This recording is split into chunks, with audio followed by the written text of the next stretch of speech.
Hello and welcome to my game, Extreme Star Chaser. In this video, I will show you the final beta test of my game and some of the changes I've made. As you can see, my game stayed the same as what it was, consists of the board outline of my game. Some of the changes that I've created with my work within my game is I've created now more skill based. We have different level of green cards, such as level 1, level 2, level 3. Each card now costs a different amount. Level 1 will cost 1 coin, level 2, 3 coins, level 3, 3 coins. 5 coins, sorry, 5 coins. Those are the new pieces I've added into the game, as well as now each player will also start with 5 coins, 10 coins, 10 coins each. Now with those 10 coins, coins are only to be used to purchase the cards, the objective cards. Also, I've also added a Nebula action card where now each time these cards are each time a player starts his turn, before their move turn, they have to roll a dice. Based on the number of dice will determine the action, such as if they roll 1, they have to draw a pitfall card, which is a red card immediately, and the action is played if action is viable at that time, and so on. And then afterwards, they will continue to move on to their roll phase. So again, the objective of my game stays the same. You have to obtain this, which is the star. The star will be placed somewhere on the board at random by the last person that that will move. And yeah, everyone has to make their way, choose the right path in order to obtain this. First player to obtain the star token 5 times, 5 times will win the game. Now, I've also made it so when any player at any time collect the token 3 times, each player will be rewarded 5 more coins in order to determine, 3 more coins to determine what kind of card or maybe what kind of strategy they would like to consider for the long run of the game. Okay, so another change I've created where I realized that could be cause and maybe a downfall was I didn't consider how long a player might take when taking their time. You know, when a player can take anywhere from maybe 2-3 minutes. Considering if there was 4 players, that'd be a little bit too long. You know, players might get bored, and maybe this game wouldn't be as successful as I would hope it to be. So by actually making the change, I now require each player. There'll be a timer set. Everyone has to take only 1 minute of their time. If that 1 minute expires, then their turn will automatically be skipped and move on to the next following player.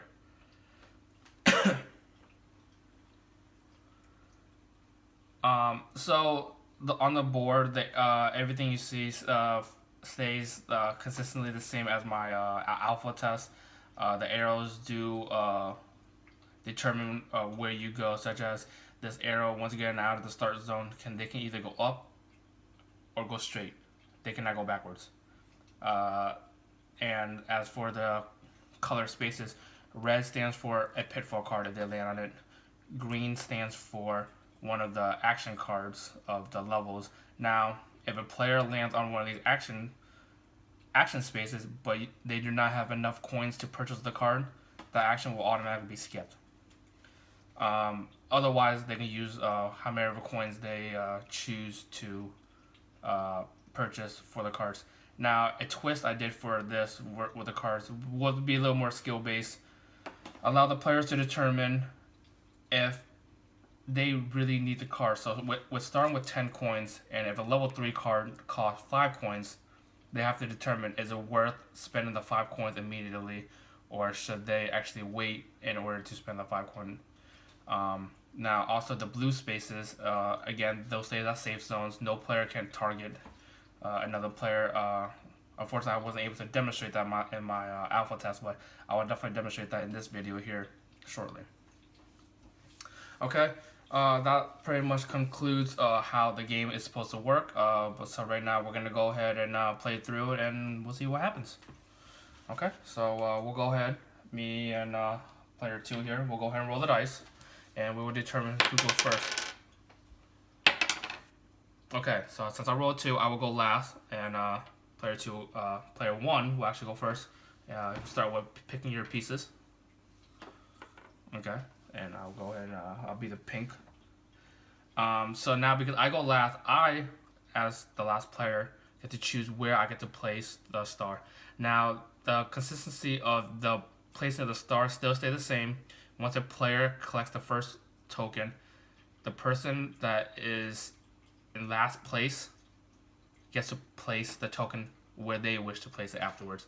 So I'm gonna go ahead and place this token right here.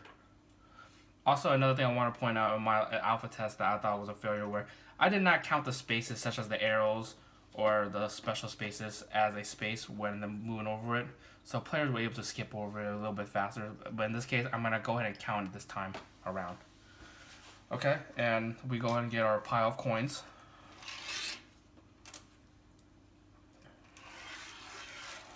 Okay, we'll leave it right there. Okay, so now, alright, so now to start off the game, player 1 will go ahead and roll the dice to determine what action will be for the nebula action.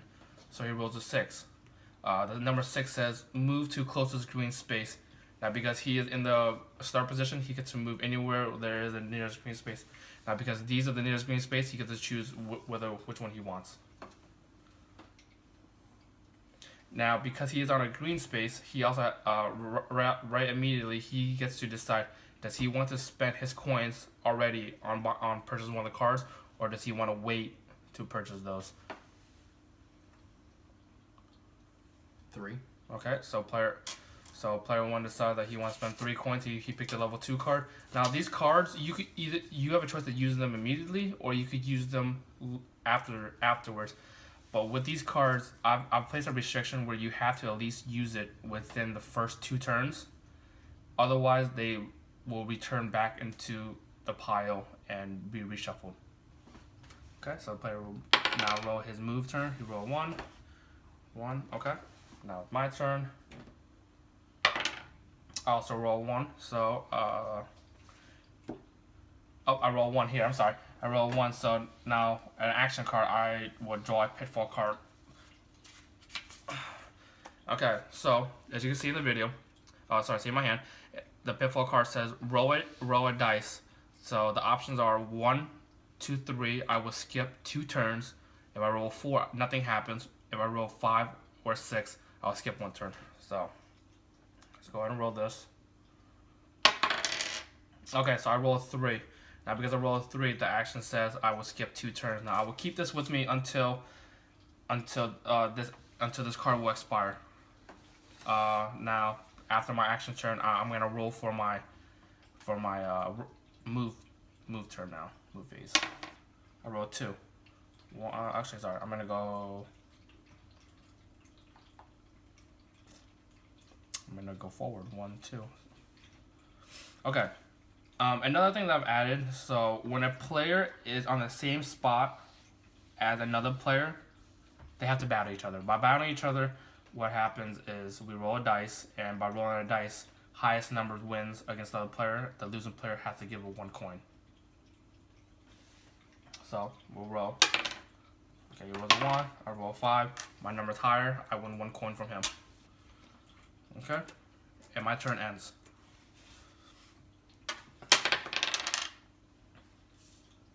So 5. Okay, so he moved back to start position.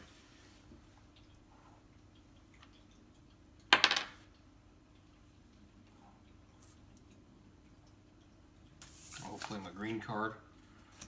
Pass by, I get a coin. Okay, so because he played an action green card, his action, since he did pass me, I have to give him one coin. Okay, so now back to my turn. Now my turn. Now when 1 turn has passed, but because I still have this pitfall card, skips 2 turns. Now 1 turn has been skipped, and now it goes back to player 1's turn. 4. 4 says move twice the number of your move dice. So he rolls a 4, so now he moves 8 turns. Okay. Okay, so again, we're back to me, but because now this is my second turn being skipped, we're gonna go back to it. Right now this card's expired, we put it back at the bottom of the pile.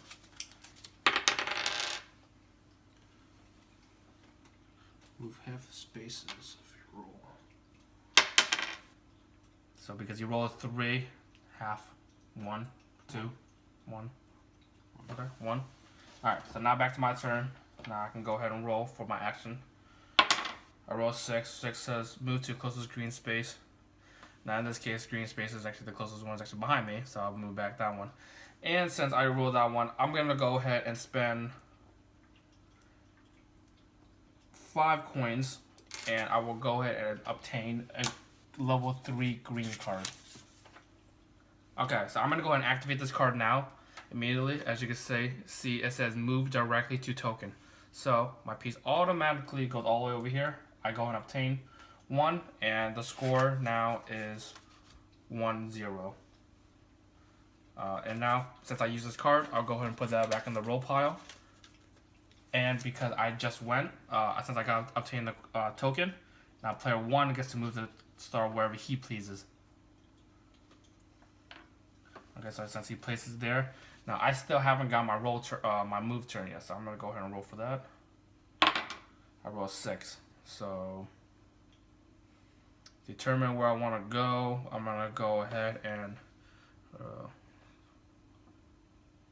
okay, so I'm gonna go up 1, 2, 3, 4, 5, 6. Okay, so now since my piece lands on a blue space, I'm not able to be targeted by any player if they choose to play any card that would maybe affect me in some way. Okay, so I'll go and give the dice back to you. I roll the 2. Half a space. 1 is 1. 1, okay. Roll again. Okay, I roll 6. 6 says move to the closest green space. Now the closest green space would be... Okay. Okay, so since both of these green spaces are equally distant, I could choose which one I would like to move to. So since this, I'm going to go ahead and move to this one. Now that I land on a green, I'm going to go ahead and spend the additional 3 coins on a level 2 card now.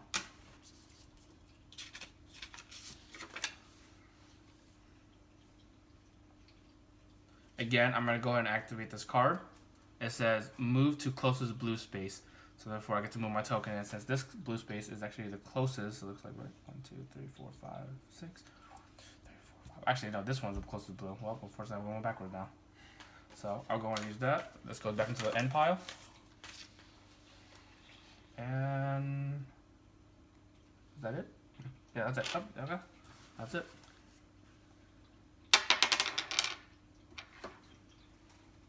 Move twice the distance. So 8.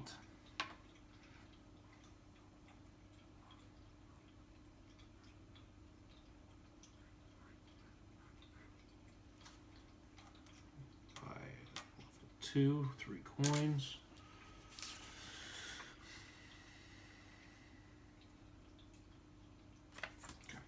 Okay. Okay, so now I roll my turn. I roll the action card with level 6. Move to the closest screen space. Okay. Again, I guess I move here. Oh, that's a close one. Nope. Yeah, that's a close one. Sorry. I go and go there. Roll my move dice. Since that's because I'm not gonna buy any cards, I roll 3. 1. Sorry. 1, 2, 3. Yeah. So I'm still on blue space. So because I remain on a blue space, he cannot target me with a card if he chooses. I can't use my card. What is it? Take another player's turn. Take another player's turn. This is the second gameplay with it, Oh, okay. so I lose it. Yeah. So you want to see that card real quickly? So I'm just gonna show it to the people. So player 1 decided that he wanted to take another player's turn, not because it's only me and him playing. he has to target me with this card, but because I landed on a blue space, this card actually gets negated because I'm on a blue space, so therefore he is not allowed to take my turn when it comes back to me. So because he has used this card, it'll automatically go back into the discard pile.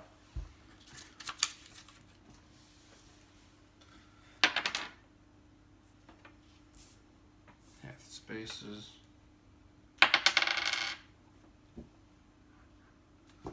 Okay, so we're gonna go ahead and wrap it up. I'll roll one more time and we'll go from there. So I'll roll 6, move to the closest green space. Closest green space will be this one. And because I only have 2 tokens left, I'm gonna go ahead and use these last. I'm gonna use this 1 token actually. Sorry, to purchase a level 1 card. Okay, so because I already ruled that, I'm gonna go ahead and roll for a new turn. I roll a 5. I'm gonna go ahead and move up to the blue space. Okay, so it looks like I'm actually gonna conclude it here. It seems like this game it was a little bit fast paced. We did go under 1 minute. 1 minute per person. I do believe adding the level cards and the cost of them did add a little more skill because it will help determine if a player actually would like to purchase a card right away and so forth, or they like to actually save their coins.